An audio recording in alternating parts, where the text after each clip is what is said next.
आज की कहानी शुरू होती है एक आम से परिवार से। नार्मा, उसका पति आर्थर और उनका एक बच्चा, तीनों अपनी रोजमर्रा की जिंदगी में लगे हुए हैं। लेकिन एक सुबह उनकी किस्मत के दरवाजे पर एक रहस्यमयी मेहमान दस्तक देकर चला जाता है। दरवाजा खोलते ही उन्हें बाहर एक अजीब सा बॉक्स मिलता है, लकड़ी का बना हुआ, ऊपर एक लाल रंग का बटन, और ना उस पर कोई नाम, ना कोई भेजने वाला। नॉर्मा और आर्थर हैरान थे, आखिर किसने और क्यों भेजा। बॉक्स के अंदर एक छोटा बंद डिब्बा और एक नोट पड़ा था। शाम 5 बजे मिस्टर स्टीवर्ट आपसे मिलने आएंगे। दिन की शुरुआत अजीब थी, लेकिन वक्त के साथ सब सामान्य लगने लगा।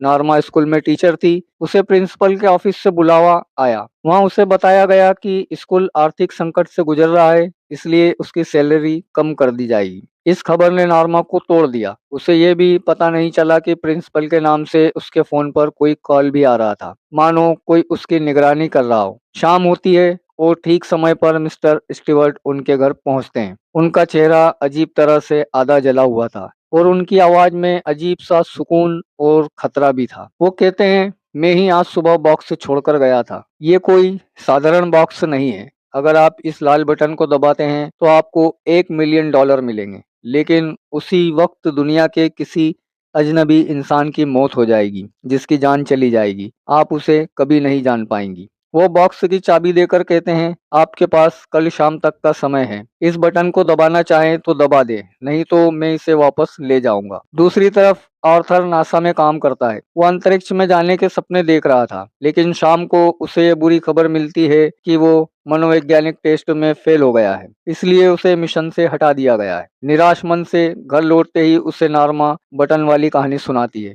दोनों सोच में पड़ जाते हैं। पैसे चाहिए भी थे और डर भी लग रहा था। कई घंटों की बहस, डर और उम्मीदों के बीच आखिरकार नॉर्मा ने फैसला लिया। वो मानती थी कि मिस्टर स्टीवर्ट शायद झूठ बोल रहा है, तो उसने बिना सोचे लाल बटन दबा दिया। ठीक शाम 5 बजे दरवाजे की घंटी बजती है। मिस्टर स्टीवर्ट आता है और ब्रीफकेस में $1 मिलियन सौंप देता है। आर्थर डर जाता है। उसे एहसास होता है कि यह सब सच है। वो पैसे वापस देने के लिए भागकर स्टीवर्ट के पीछे पहुंचता है, लेकिन स्टीवर्ट कार लेकर जा चुका होता है। आर्थर उसकी कार का नंबर नोट कर लेता है। अब सीन बदलता है। शहर के किसी और कोने में एक महिला की रहस्यमयी मौत हो चुकी है। जांच के दौरान बाथरूम में उसकी छोटी बेटी उधर छुपी मिलती है, डरी हुई, कांपती हुई। केस की जांच नार्मा के पिता कर रहे थे। उन्हें पता चलता है कि उस महिला की जान लेने वाला कोई और नहीं, उसका अपना पति था। और ये ठीक उसी समय हुआ जब नार्मा ने लाल बटन दबाया था। कहानी फिर नार्मा और आर्थर पर लौटती है। दोनों एक पार्टी में पहुंचे जहां गिफ्ट टेबल पर वही लाल बटन वाला बॉक्स फिर दिखता है, और बॉक्स के अंदर उनकी ही तस्वीर थी, जैसे कोई उन्हें हर पल ट्रैक कर रहा है। उसी पार्टी में नार्मा का एक पुराना स्टूडेंट वेटर का काम कर रहा था। वो लगातार आर्थर को अजीब तरीके से घूर रहा था, जैसे कुछ बताना चाहता हो लेकिन बोल नहीं पा रहा हो। और तभी दोनों नोटिस करते हैं, जो भी उनसे बात करता है उसकी नाक से खून बहने लगता है। माहौल डरावना हो चुका था। कुछ तो बहुत गलत हो रहा था। आर्थर अपनी पहचान वाले पुलिस ऑफिसर को कार का नंबर देता है और रिक्वेस्ट करता है, इस आदमी के बारे में पता लगाओ, हमें जानना है कि स्टीवर्ट कौन है। लेकिन बहुत देर हो चुकी थी। अब उनके जीवन में घटनाएं ऐसी मोड़ लेने वाली थी जिन्होंने सिर्फ पैसे नहीं, बल्कि किस्मत, जिंदगी और इंसानियत का असली मूल्य बदल देना था। पार्टी से निकलते वक्त नार्मा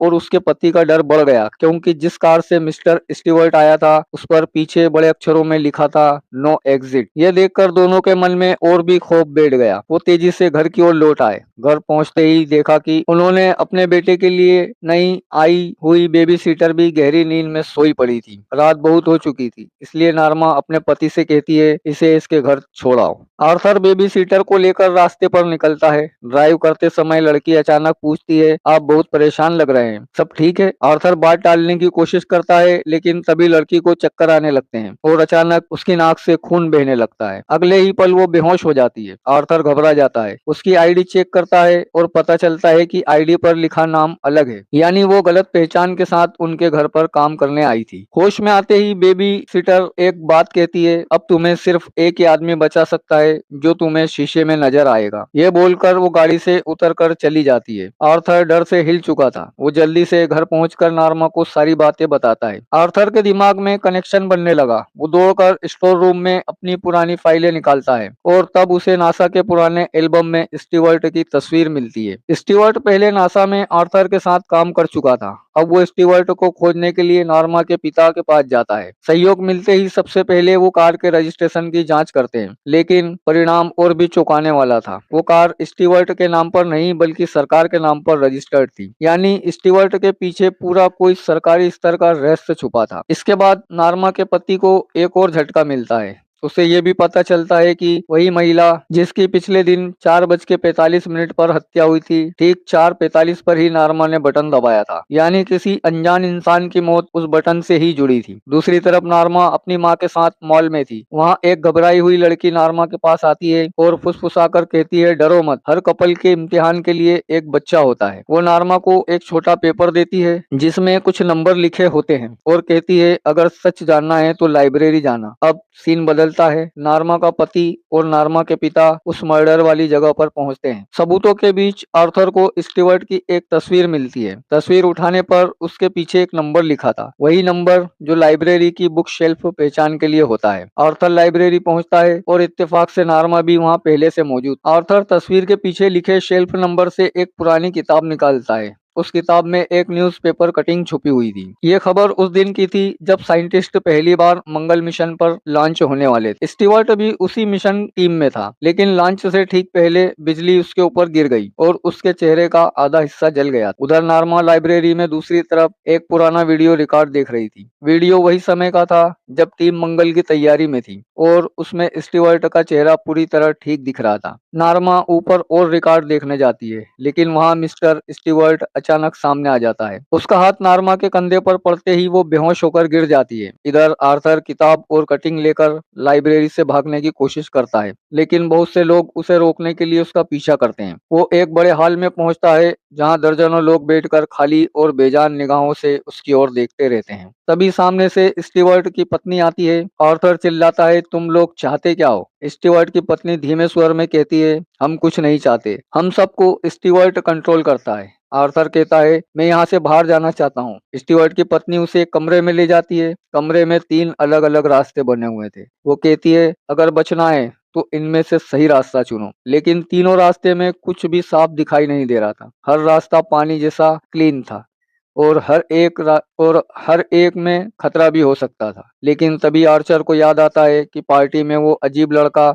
लगातार उसे 2 नंबरों का संकेत दे रहा था। जैसे ही वो पानी को छूता है, पानी अचानक एक खिंचाव बनाकर उसे अंदर खींच लेता है। दूसरी ओर सीन बदलता है। महिला के ऊपर ठीक उसी तरह का पानी वाला पोर्टल दिखाई देता है जैसा पहले उसके पति के पास था। जैसे ही वो उसे हाथ लगाती है, पोर्टल से तेजी से पानी बरसता है और उसी के साथ उसका पति भी उसके ऊपर आ गिरता है। अब कहानी हमें 2 नए लोगों की तरफ ले जाती है। ये नासा की अथॉरिटी से जुड़े हुए थे और स्टीवर्ट के बारे में चर्चा कर रहे थे। यहाँ पर सच का सबसे बड़ा बम फूटता है। जिस दिन बिजली स्टीवर्ट के चेहरे पर गिरी थी, उसी दिन उसकी मौत हो गई। उसे मृत घोषित करके मार्चुरी में रख भी दिया गया था। लेकिन फिर किसी ने उसकी हंसी सुनी। डरते डरते उसका केबिन खोला और देखा स्टीवर्ट वापस जिंदा हो गया था। उसके चेहरे के अलावा शरीर के बाकी सभी घाव अपने आप ठीक हो चुके थे और उस दिन से आज तक वो जिंदा है। स्टीवर्ट अब सरकार के कई गुप्त संस्थानों को कंट्रोल कर रहा है। उसके सामने नोटों के ढेर और रहस्यमयी बॉक्स रखे थे, वही बॉक्स जिसका बटन को दबाते ही कोई मर जाता था। पूछे जाने पर स्टीवर्ट मुस्कुराकर कहता है, मैं इंसानों का इम्तिहान ले रहा हूँ। जब कोई ऐसा व्यक्ति मिलेगा जो लालच में आकर ये बटन नहीं दबाएगा, उसी दिन मैं ये खेल खत्म कर दूंगा। लेकिन इंसान लालच में अंधा है, इसलिए एक एक करके सब मरते जा रहे हैं। अब हमें फिर नॉर्मा और उसके परिवार को दिखाया जाता है। वो एक पार्टी में पहुंचे होते हैं। अचानक उसके पति की तबीयत बिगड़ जाती है और वो बाहर निकल जाता है। बेटा भी उसे ढूंढते हुए उसके पीछे चला जाता है। तभी कहानी में ट्विस्ट आता है। वही आदमी जिसने मूवी की शुरुआत में अपने पत्नी की हत्या की थी, अब नॉर्मा के पति को बंदूक की नोक पर अगवा कर लेता है। वो आदमी पूरी सच्चाई बताता है। स्टीवर्ट इंसानों को एक दिमाग हिला देने वाले खेल में फंसा रहा था। बॉक्स का बटन दबाने वाला पैसा तो पा लेता था, लेकिन मरता उसी का कोई अपना था। मेरी पत्नी को भी उसी ने मरवाया, क्योंकि उसने मेरी बेटी को मेरे हाथों मरवाने के लिए मुझे मजबूर किया। उस दिन के बाद से जब जब वो मुझे कंट्रोल करता है, मेरी नाक से खून आने लगता है। लड़का शायद होटल में ले जाया जा चुका था। वहाँ एक खास किस्म का पुल था जो पोर्टल की तरह दूसरी दुनिया में ले जाता था। वे तेजी से होटल की ओर भागते हैं, लेकिन रास्ते में कोई सांता के कपड़ों वाला व्यक्ति गाड़ी के सामने कूदता है। ब्रेक लगते ही उस साइड से एक ट्रक कार को टक्कर मार देता है। वो भी स्टीवर्ट की ही योजना का प्लान था। आदमी तो वहीं मर जाता है, लेकिन नार्मा का पति सैन्य दस्ते द्वारा गिरफ्तार कर नासा हेडक्वार्टर ले जाया जाता है। कुछ देर बाद नार्मा को भी वहां लाया जाता है और दोनों को ब्लैक कार से उनके घर वापस छोड़ दिया जाता है। वही ब्लैक कार जिससे पहले बॉक्स लोगों तक पहुंचाया जाता था। घर आते ही स्टीवर्ट उनके सामने आता है और कहता है, मैंने सोचा था तुम वो लोग हो जो लालच में नहीं आओगे, लेकिन तुम भी वही निकले। फिर स्टीवर्ट अपना प्रस्ताव रखता है, अगर तुम अपने बेटे को पहले जैसा स्वस्थ देखना चाहते हो तो एक ही रास्ता है, तुम अपने पति के हाथों अपनी मौत स्वीकार करो, वरना पैसा लेकर चैन से जीते रहो, लेकिन बेटा कभी ठीक नहीं होगा। नार्मा का पति स्टीवर्ट पे बंदूक तान देता है, लेकिन स्टीवर्ट बताता है कि उसे मारने से भी बेटे की बीमारी नहीं जाएगी, रास्ता सिर्फ एक है। नार्मा टूट जाती है। लालच के एक फैसले ने सब बर्बाद कर दिया था। अपने बच्चे को ऐसी हालत में छोड़कर जीने का क्या फायदा। आंसू भरी आवाज में वो कहती है कि मुझे मार दो, मेरा बेटा